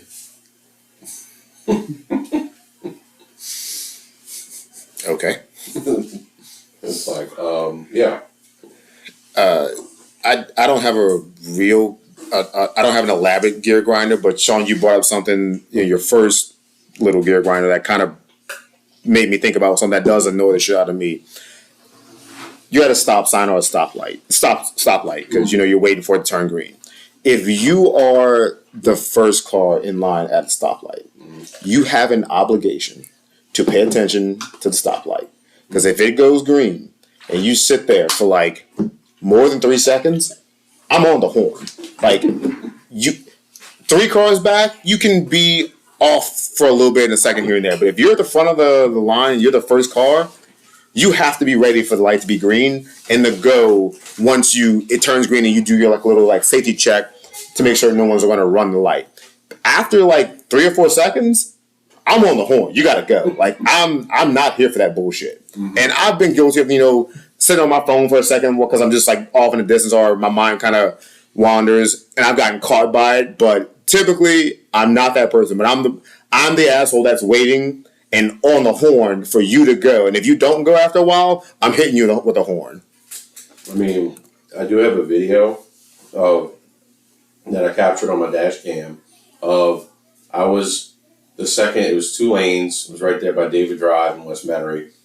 I'm on West Metairie, about to cross David Drive to go towards Miley. There's a truck in front of me and a white van next to them, like a white minivan. And so I'm right behind the truck, second in line. Then light changes. The white minivan goes faster than the truck, but then some dude comes flying through from the left, through the light. The truck probably couldn't even accelerate that fast, big old like F-350 or something like that, crosses the truck's face and smacks the white van. Mm-hmm. And they both turn sideways onto David Drive and like it's stuck in the median right there. Mm-hmm. And it was like, wow, like the truck was like stunned. I was like, okay, like the video was like, okay, I want to get out of here. I want no part in this. I don't think anybody really died over here or anything, like nothing flipped or anything crazy. But like I had to, like I was getting ready to like pull and go around the truck because the truck didn't want to move. And then finally they took the left, and you know how awkward it is right there because then the light hits you again trying to go down David Drive, and it's like looking in my rearview mirror of like, all right, do I see signs of life? Everybody looks okay. Just a weird freak accident, And I made it clear to not check to make sure people are dead. Even though I got the entire thing on video, I have no desire to stop here and provide my video. This inconvenience it's not worth it. This was after a Zeus meeting, actually, so I was like 10 o'clock at night trying to go back to my parents' house and pick up my child on a Monday night, and was like, yeah, I don't have time for this, sorry.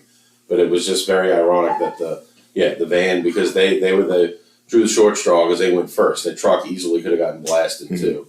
And it would have probably been worse for the driver of the vehicle that ran the red light. Like I said, you get a few seconds to do like the safety check, but like at some point you gotta go. Like you can't be, especially if it's a short light, because there's nothing more frustrating the van than a short light. You would expect it was maybe like 1, 2, and then they pull off. Yeah, and then just this dude, who knows, wasn't paying attention and just wham, like ran through the red light and blasted him. Also, to be very clear, I'm the asshole. I'm an asshole when it comes to like driving and people being bad at driving. So I understand I'm a bit more pushy and than most when it comes to like driving standards and procedures and whatnot. But that's a thing for me. Like you can't just be sitting there at the fucking light just reading a book. You got to go at some point. Reading a book. So that's my piece. That's all I got. Anybody else have any gear grinders for today? I mean, we could definitely throw the motorized scooters in Disney World in there. We've already said a piece So of on top of that, strollers. I don't know. It's been like within the last couple of years that I feel like strollers are out of control in Disney World. Absolutely. There's whole like sections for them. Yeah, and stroller parking. yeah, it's ridiculous. Thank you for bringing that up, Russell. That's what I was talking about. Because I said I wanted to come back to the Coronado Springs Hotel Bar. It's actually on the 16th floor at the very top. And I don't know about you, but I don't particularly care about fireworks shows one way or the other. But Disney World has them like every night, whatever park. I don't know. But one reason why I don't tend to check those out is because one of the last times I did, it was like mayhem getting out of there, and your feet were constantly getting hit with strollers. Like it was just, everybody was like rushing towards the front, the park was closed, and they were going to catch the bus, but the strollers were running over your feet, hitting you in the back of the ankles. It was mayhem. But the bar at the top of the Coronado Springs has a balcony, and to the left is Epcot, and the front is Hollywood Studios, and on the side you can see Blizzard Beach. Oh, right there. So Epcot had a fireworks show that night. You can see it from the balcony of the Coronado Springs rooftop bar. It was nice. So I have a thing for hotel bars, and it was a good one. I've never stayed over there. I'd like to stay over there. It's nice. You definitely should. All right, so I guess we can kind of close this episode out with some sports talks, but I think which would be very brief is, first off, we can start with the World Series. It's on right now. I think last I saw, the Yankees were winning 2-1. Anybody have any interest? Anybody plan on watching? Because I know once the Yankees eliminated the Guardians last week, I pretty much lost all interest. And then I guess I would have preferred to see the Mets beat the Dodgers, but that didn't happen either. So now we got what the MLB wanted. a Mets guy. And it ended up somebody that we used to know. He's been removed. No, but First and first. I think the MLB got what they wanted. Got a Dodgers-Yankees World Series. I'm sure it's going to bring money to them from a common fan perspective. But I don't think I plan to watch at all. I mean, I don't know if anybody else at the table has any interest in it. I don't plan on gambling on it. I might check. So I have it on right now on my laptop while we're recording, and I keep I'll check in every couple of minutes maybe just to see if there's anything important going on. But as far as the actual game and stuff and who wins, I would rather the Dodgers win than the Yankees, but I could care less who wins this World Series. It's not going to move the needle either way for me. I'm not that emotionally invested on it. I probably would just check highlights on SportsCenter or something like that the next day. But as far as it's the sport itself, I'm not that interested in it. Has Otani won one before? No. No. So Nice, the Angels haven't really been good. I was going to say that's after his magical season. They're going to want him to win one too. And to be honest with you, I'd rather see him win one than any of the Yankees. So I think maybe I got a slight preference for the Dodgers, but I don't think I will watch. I think if there was one storyline at all that would pull me into this series, it would be if Aaron Boone is going to have Otani's bat checked, because they've been just quietly chirping about his bat for the last 2 or 3 months about, hey, just could somebody do a check on it once just so we or kind of keep things on the up and up. And I don't think there's anything wrong with his bat, but it would be it's a cool little fun little jab and storyline to just add to it if they the check is back just to upset him. But then if you upset the sleeping giant, what he could do some damage to you. So that part's interesting. The rest of it, it's kind of hypocritical when you think about it too, from the angle of the amount of power that Judge and Stanton have in their bat. I mean, I just saw a picture of the one Stanton hit tonight. It was a 2-run shot, and it was left the park by a mile. Yeah. So. Well, if you look at the wagon on that gentleman, it ain't getting wasted. that man has all the power in those butt cheeks. So, him and Stanton. So I can understand them. Oh, you're talking about Judge or Stanton? Both. Because Stanton was the one that hit the homer. Yeah, Stanton toting got a tanker back there. Judge might have a bit of a wagon, but I'd imagine their bats are probably on the up and up just because they're just physically strong human beings. Now, steroids. Stanton's been on the cover of the Body Issue. I think I own that when I used to. I don't know. Yeah, he's a dish. Judge is just. Stanton's got to have like the hardest swing in baseball, man. The hardest glutes too. Hardest cheeks. So he actually trimmed down, which I would agree with you from that. When he was on the Marlins, he was absolutely massive. He was yoked. And I'm pretty sure they should have checked with the juice. Now this year he came into the season trimmed down. He's pretty slim and lean now, but he's still hitting the ball a ton. Mm-hmm.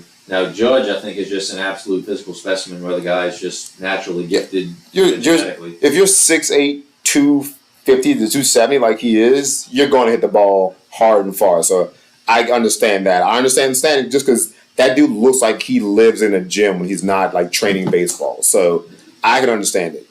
I found it funny that they were just. It wasn't even so much the Yankees. It was just people around baseball were like, "Hey, Ohtani's bad. Anybody want to maybe check that thing every now and then?" And I don't think there's anything to it. The dude's just a really talented, gifted hitter. He's also a pretty decent big size, on the bigger side kind of a guy. He can hit the ball far. So it just it's more of a joke and making fun of the situation for me. But that's the only real storyline. Is like they asked Aaron Boone if he would check the bat, and he's kind of like, I don't want to talk about it. But he had like this kind of smirk on his face. So who knows? Other than that, I don't really care too much about the series. And kind of tied to World Series, we have a celebrity or famous athlete death that we could mention. Former Dodgers pitcher Fernando Valenzuela passed away last week. So that's we could pay our homage to him. I don't think any of us really watched him too much, as a player, but definitely a sad loss for baseball. Kind of ironic they died though, right before the Dodgers went to the World Series. Yeah.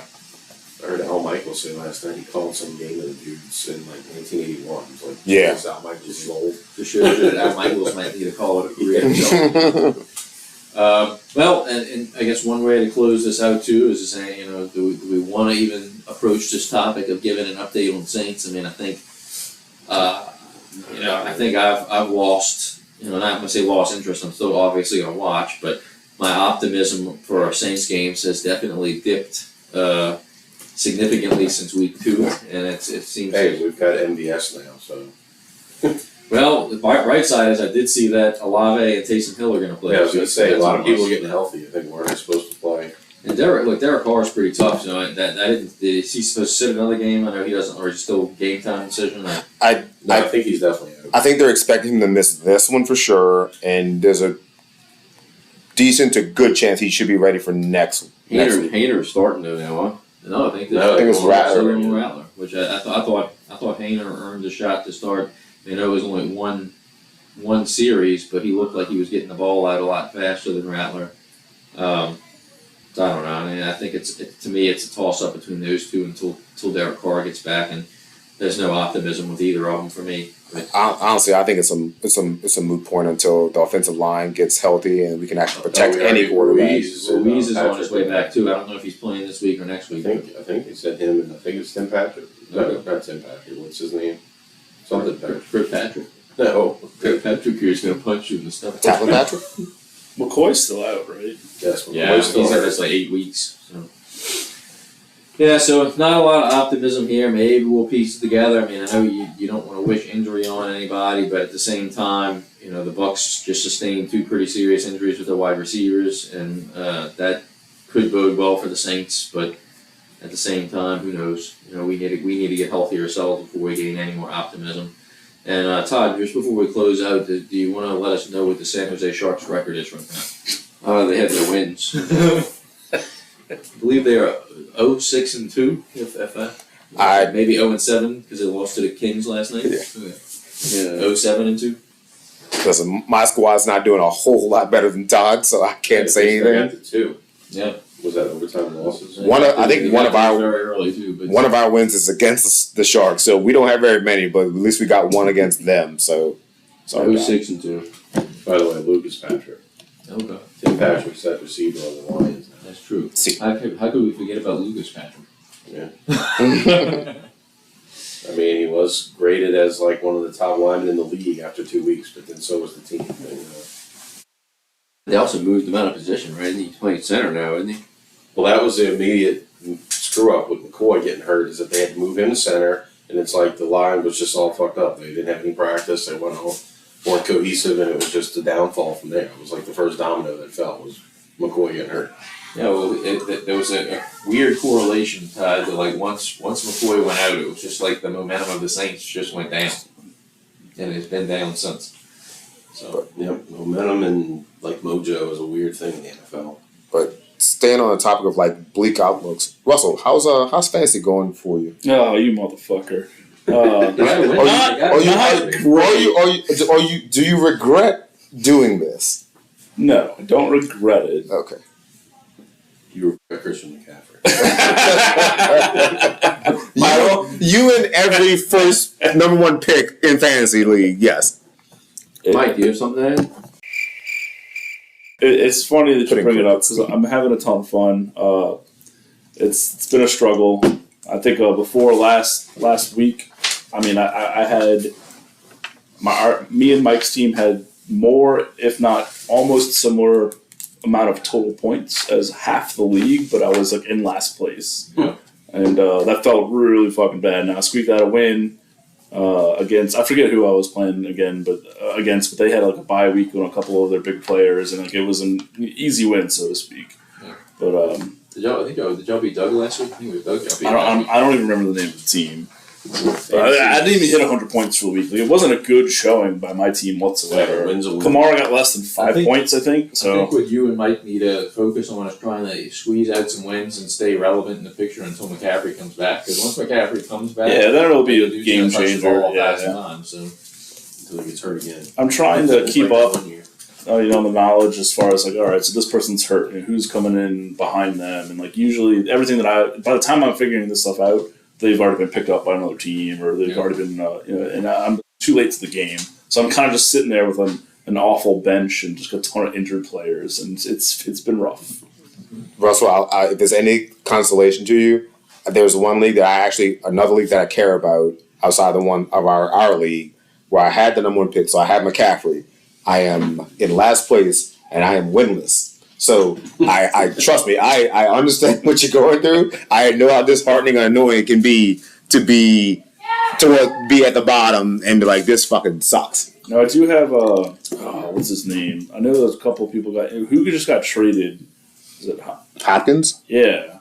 D-Hop, yeah, DeAndre So Hopkins. yeah. He's on the Chiefs now, yeah. So I'm pretty excited about that. I'm expecting him to perform pretty well at this point. You should get a bump from just having a competent quarterback for him to throw the ball to. We'll see how that goes. I can say that my team that I have Christian McCaffrey as well got a big win last week to improve to 3-4. Yeah. Because my two starting running backs were Javonte Williams and Tank Bigsby. Well, we know what Javonte Williams did to the Saints. Mm-hmm. But to think that's how far, and I have Eckler on the bench. Mm-hmm. That's what I'm working with because I don't have. No, DeAndre Swift was on a bye, so I get him back this week, and then McCaffrey's been on IR since day one. So. Yeah, I just kind of think back to the episode right before the season started when we recorded and what we thought all our win totals were going to be, and just how it's been bad for a lot of teams. A lot of teams right now dealing with massive injuries at key positions, and just how one injury can ruin your entire real football team season and your fantasy season just in one play. Because like I said, there's so little optimism about the Saints right now because we are so injured. other teams like so the Chiefs aren't in as obviously as bad a spot as us because they're undefeated. But like the amount of skilled players that they've lost this season is insane. The Buccaneers losing their two best receivers in one game is bad. The Lions losing Hutchinson is for a team that doesn't have a pass rush already is bad. The Niners losing their two best receivers and McCaffrey, and also Juwan Jennings I think went out for a while too. So they're down 3 receivers. So it's just the rash of injuries this year in the NFL to really skilled key position players has been like probably the worst that I think I can remember in a while. Has it been more so? Since this is the first time I'm playing fantasy, I'm a lot more aware of what's going on. But it seems like the injuries are just like absurd. It seems like it's way more than usual. Yeah, it seems like they're getting worse and worse each year. Mm-hmm. You know, and there's been some talk about is it because there's only 3 preseason games now, and a lot of players don't play even in the preseason, so their bodies aren't up to gain fitness and some of that. There's talk of it, but a lot of them are just like freak injuries. Like Aiden Hutchinson's injury was just an unfortunate position his body was in when he hit another slew of new injuries last week, and it's what week 7, week 8, 7, yeah. Howard's ankle was like completely turned around. Well, what I'm saying is that it was just a routine tackle, and just the guy fell on the back of his leg and hurt his ankle. We haven't had the wide receiver or the skilled player that sat out because of like a contract situation, like have a hamstring issue because he hadn't played or anything like that. We've had just one-off like freak type injuries, like in leg breaks or snaps or things like that. But yeah, the injury, the rash of injury seems way higher this year than it has in like the last 2-3 years, which is even though it's steadily going up. It's like it's getting worse and worse. He was supposed to come back to further injure his head. You know, he's going to get concussions. I mean, more of those 2 is going to take before they're peeling his body off the field. I mean, the man said, "Listen, it's his body, it's his choice. He says he wants to play." All in like 2 years. Be a paraplegic. Yeah, he'd have been drinking it out of a can like that. And on that morbid bombshell, wagons out. Wagons out.